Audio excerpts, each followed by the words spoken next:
Blog Talk Radio. Welcome to Institute for Personal Development, where total consciousness is the new frontier. Kriya Yoga is the union of the individual with the divine. Join us as we explore the practices that initiate this process. Good morning. Welcome to the Voice of Yoga. Let's talk consciousness. I am your hostess, Lisa Winton, and with me is Kenny Toy, also known as Swami Jayananda, founder of Institute for Personal Development, located here in Hampton, New Hampshire. Good morning, Swami. Thank you for being here today. How are you? Good morning.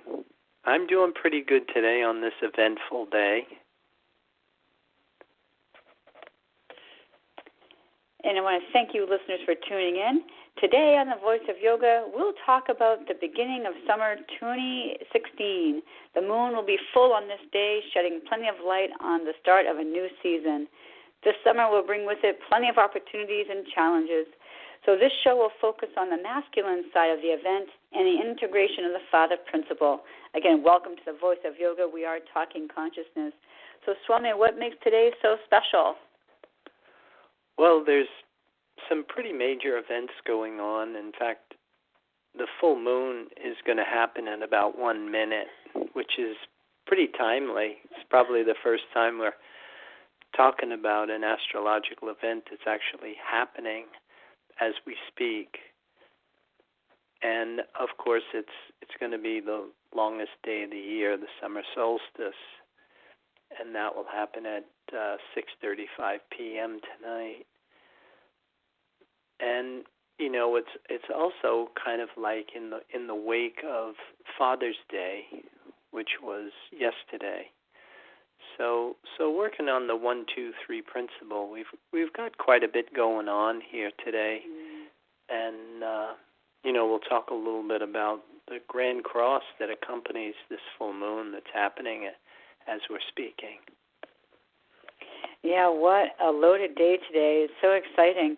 Well, first of all, I did want to let our listeners in on some information about Father's Day. I usually try to give a little bit of history on some topics that we have covered. And obviously it is a celebration that honors the fathers and celebrating fatherhood, even paternal bonds and the influence of fathers in society. But in Catholic Europe, it was actually celebrated on March 19th, which is St. Joseph's Day, and it has been celebrated on that day since the Middle Ages. And it was actually brought about by the Spanish and the Portuguese to Latin America, and they actually still use March 19th as their day to celebrate Father's Day. But in the United States, what's happening here in the United States, I actually didn't get started. The first known recorded celebration of Father's Day was actually back in 1908 in Grafton, West Virginia, and it was actually a sermon that was done by a woman named Grace Golden Clayton. She was mourning loss of her father, and she had asked the pastors in her church to do a sermon honoring fathers. So that's actually the very first recorded Father's Day. And then, of course, if you read on Wikipedia, you can see how there's other places around the country that had tried to celebrate Father's Day. But it really wasn't until, I believe, 1911 where they had actually decided nationally to celebrate Father's Day along with Mother's Day. And I think that's a great thing, that we honor the father principle, not just the mother principle. And I don't mean just for the sake of consumerism either. I think we have to understand both the mother and the father. Oh, definitely. You know, the integration of the masculine and the feminine principles is really an important association to have. And a big part of our practice of Kriya Yoga, we do recognize, you know, the pulse that the universe is on. And so the masculine side is an essential part for personal development, because that's the whole thing of where intelligence is able to express feelings that the conscious mind actually starts to develop psychological organs. See, what we call intelligent doesn't necessarily mean your IQ, but it's your ability to use your mental functions, perception, reason, memory, intuition.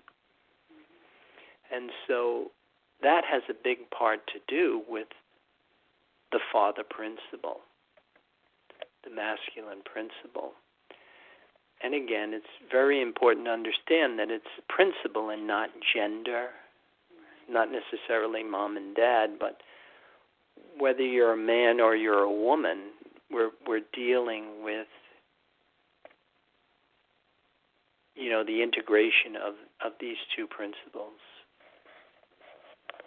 I was just remembering when I was in junior high school, the first time I was really aware of masculine and feminine as something different than, people, like you said, gender, was when I was actually taking French, the French language in junior high school, and they have words that are feminine and masculine, and I thought that was just so odd. But then I thought about it, and then then you realize that it's just a very small part of that type of awareness. Then it kind of really opened things up for me, and then more and more things started falling off the shelves at me when I was at that age, understanding what the difference was between the feminine and the masculine.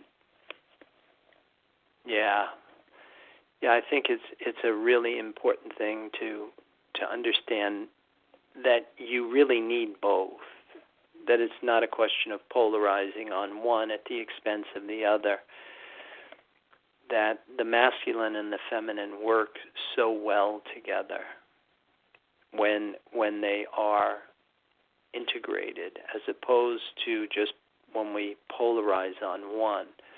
And that's one of the major accomplishments that we do with Kriya Yoga, is the whole thing of pratyahara, where all of a sudden the conscious mind now rises above instinct, appetite, preservation, and survival, that you're kind of out of the automatic mind, and now you're able to customize things using your mental functions. And that really is not something that just happens to us. It's the direct result of employing strategies, disciplines, and recognizing how oftentimes the pattern of our bodies are really what's running our show, and then to develop your psychological organs to the extent that you're able to control your behavior and your appearance. But again, not at the expense of one, because if you polarize on the feminine and you lose the benefit of the masculine, it's actually the dynamics of addictive compulsive behavior, violence, emotionality. But by the same token, if you polarize on the masculine at the expense of the feminine, our behavior becomes cold, calculating, and it's void of passion or eventually compassion. So there's really not a lot of power to it. It's very, very stale. So how can we bring upon our awareness if we're lacking in one or the other? What are the telltale signs that we should look for in ourselves? Because don't we have to really understand the way we are before we can actually try to make these conscious changes? Yeah, I think just recognizing that there are different levels of consciousness, different degrees of awareness is a start. Recognizing that if you are controlled by your pattern, that you are compulsive and reactive and emotional, that you're lacking the masculine principle. And by the same token, if you are cold and calculating, and you don't have that sense of passion, then of course you're lacking the feminine principle. Mm-hmm. Well, in our summary that we talked about in the beginning of the show, we said that the summer will bring with it plenty of opportunities and challenges. So what are some of those opportunities that we can look forward to? Well, the thing I would really look at is the grand cross that accompanies the full moon that's happening today, which will be part of the chart for summer solstice. And it includes Mercury, Jupiter, Neptune, and Saturn. And so that's, again, Mercury and Jupiter, that's your lower mind and your higher mind. Saturn is how we put things into form.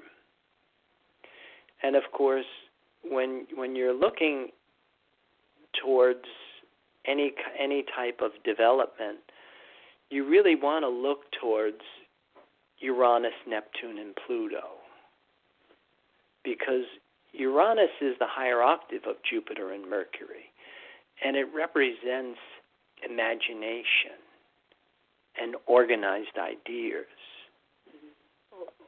I'm sorry, did I say Uranus? I'm sorry, Uranus is the higher octave of Saturn and the Sun Moon. And it represents inspiration and a flashing insight.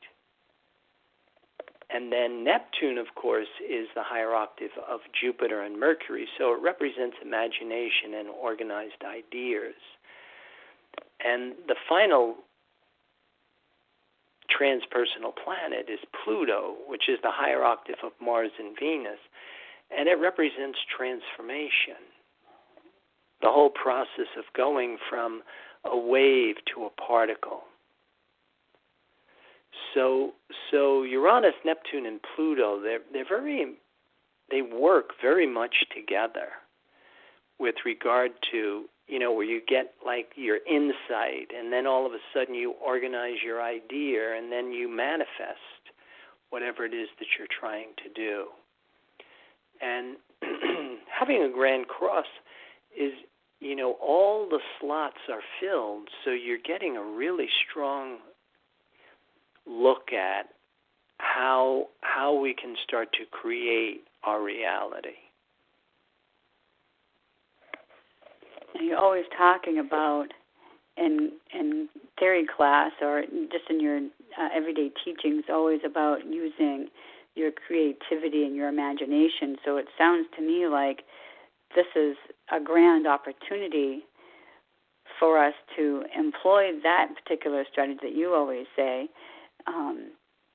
to start that today and then throughout the rest of the summer. So maybe have a plan and then start using our creativity and imagination to try to put things into form. Oh, absolutely. That's exactly what you want to actually do, is organize your thoughts and then create a plan. And then one of the things, like we say, through repetition comes absorption. So that if you continue to strive for whatever it is that you're trying to accomplish, and you are relentless, chances are that you will manifest whatever it is that you're trying to manifest. But you have to be consistent with what you're asking for. You can't be jumping all over the place and just going from one flashing insight to another flashing insight to another flashing insight. And I think the Mercury and the Jupiter involved in this Grand Cross is really powerful in that, because then you learn the workings of the lower mind and the higher mind.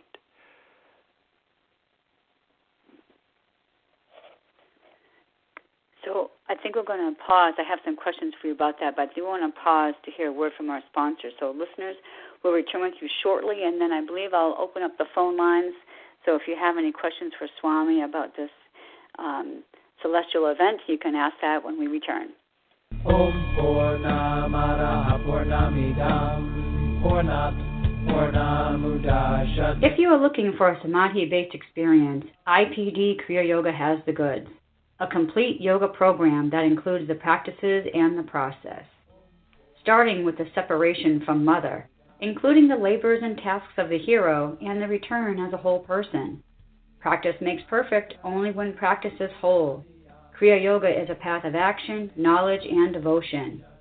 Samadhi, or total consciousness, is experienced by knowing and doing with devotion. Call or click now and get started. 603-929-0303 or www.ipdtransform.com. Namaste.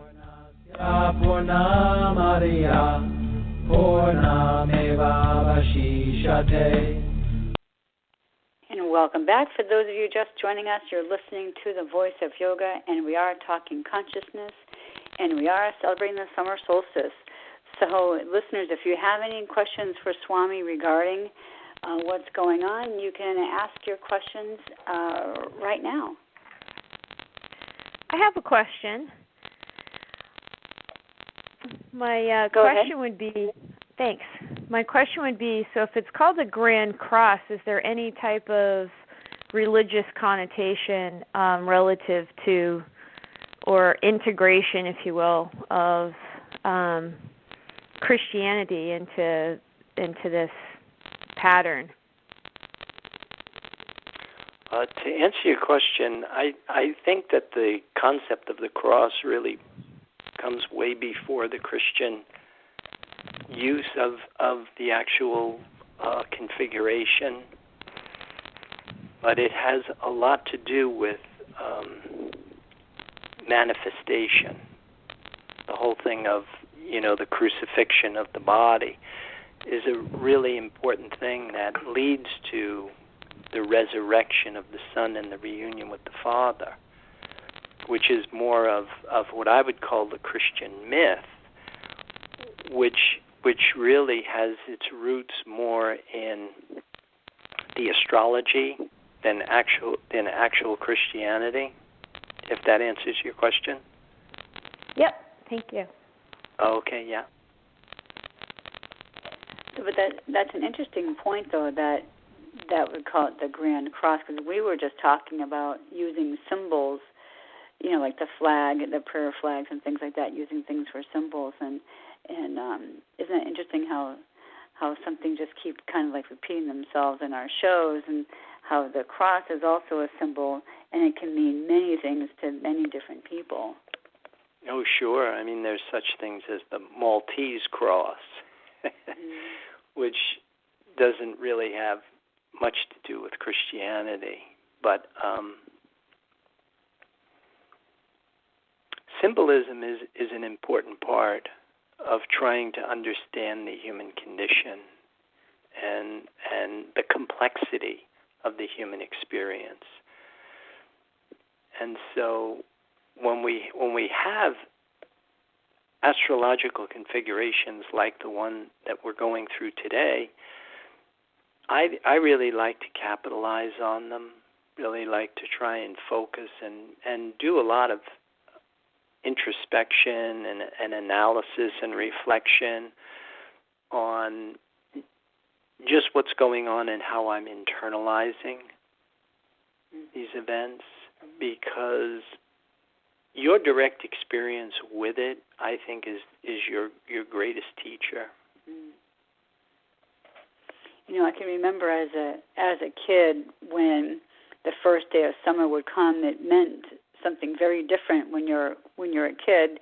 It's more like, here's the start of my summer vacation officially, but then as kids, we were always playing outdoors. It was, we had this different connection to the outside world around us, to nature and things like that, where we were. It was a celebration to play outside. Finally, you didn't have to go to school and things like that, and maybe having that same feeling. We talked about feelings too.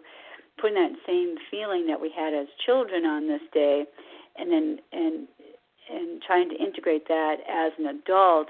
And wouldn't we all benefit from that if we had that same feeling of joy that the first day of summer brings us as children, and like I said, to integrate that as adults? Yeah, and I think that's a big thing, like what you were saying earlier about using your imagination, using your creativity, and in some respects, enlarging the event, creating your commercial for the event, so that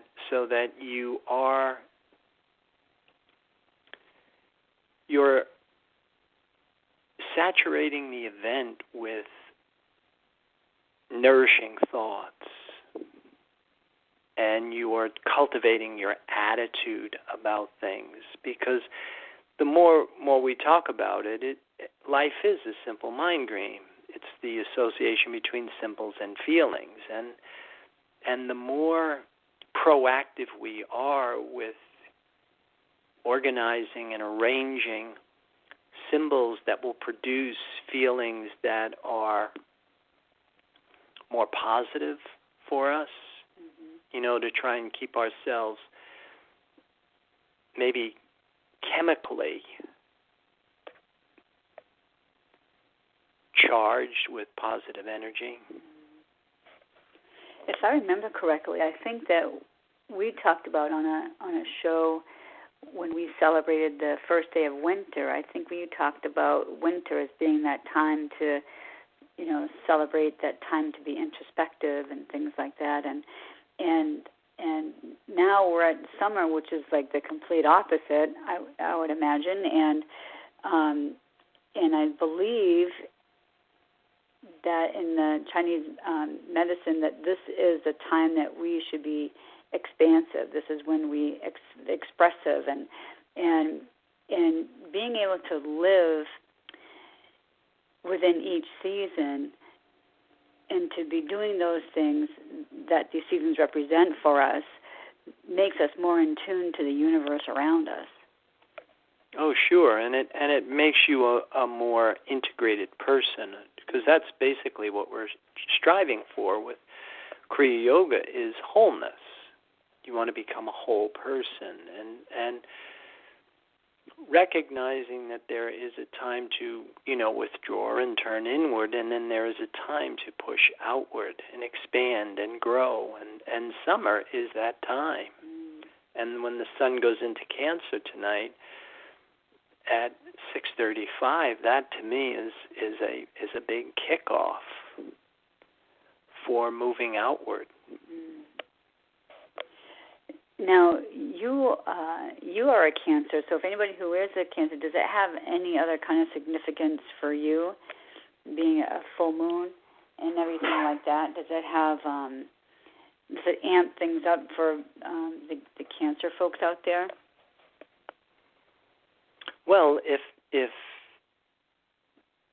the sun is returning to your natal position, it's usually positive for anybody. And so if this was the season that you were born in, and your sun is in Cancer, then you're probably more comfortable with it. And so yeah, again, capitalize on it, get behind it, because when we have the opportunity where the wind is at our back, you really want to open up your sails and just let the energy pull your life in the direction that you want it to go. And that just reminded me when you were talking about that, reading your CPS posts every day can also, that's from on our website, can also assist people in taking advantage as to what's going on celestially. Yeah, if you're accustomed to doing this on a regular basis, then of course when you have a day like today, you're better equipped. But if you're just going to try something for today and it's a one-off and then you don't do it again until there's something else that's big, then it limits your development and use of the practice. Yeah, that's a good point. So that just reminded me of we shouldn't just wait for these big events to come along, the full moons, the solstices, the equinoxes, and so on and so forth. So we should have this sense maybe of this celebratory kind of attitude, maybe every day, and then I would imagine that things fall into place more when we change our perspective on a daily basis. Like you get more of a return, daily. Oh, absolutely. And again, you just get better and better at it because you're using, again, your mental functions. You're using intelligence, and the term that's oftentimes is you're honing or sharpening your mind. Mm-hmm. And of course, the more focus you have, then the easier it is for you to concentrate, the easier it is for you to emit thoughts that have intention. And so you start to see that it's a good practice to work with on a regular basis. And the more that you can keep your inner environment percolating, keeping your inner environment happy and vibrant, and using whatever transits or progressions or events and circumstances that you're going through, and to try and use your creativity and your imagination to optimize and shape your attitude to fit that, I think is really important. You reminded me of that movie that we saw last night called The School of Life, and the teacher in that movie, what a good example he was for using his creativity and his imagination to teach his students. So I enjoyed that part of the movie, and how he taught children and got them excited to use their imagination, and I thought that was a good example of that. It definitely was, and the more that you can inspire people to get engaged in their lives, because sitting around and just trying to,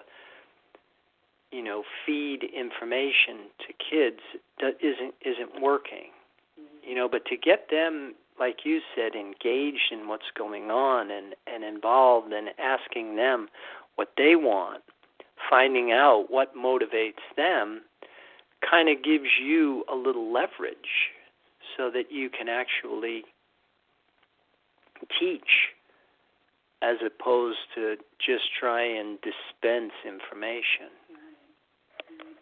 Yeah, absolutely. Well, I think it's probably about that time to start closing down our program. So, listeners, I'd like to invite you out there to, of course, visit the website, follow Swami on Pinterest and Twitter, and, of course, on Facebook. And then once they're on the website, www.ipdtransform.com, you can post comments about this show or any ideas of shows you'd like us to consider. But be sure to tune in next week. I believe we're going to be talking about asana, and so be sure to tune in for that.